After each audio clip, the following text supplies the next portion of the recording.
How to post shorts on YouTube. So first, go to your YouTube homepage, and then you can just click on the create button here at the top right, and then click on upload video. Okay, once you're here, you can just click on select files, and then just upload your video. Make sure that it is in vertical format. Okay, double click on it.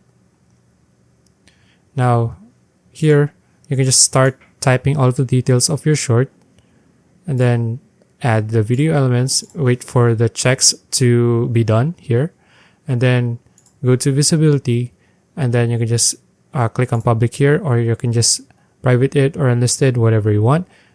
Let's say you want to schedule it as well. You can just press on schedule here, and then just schedule it when and what time you want it to be posted. All right, so let's say you want to publish it publish it now. You can just press on publish here, and then you can just click on publish here at the bottom. All right, so that's it. If you found this video useful, please like and subscribe for more videos like this. See you in the next one.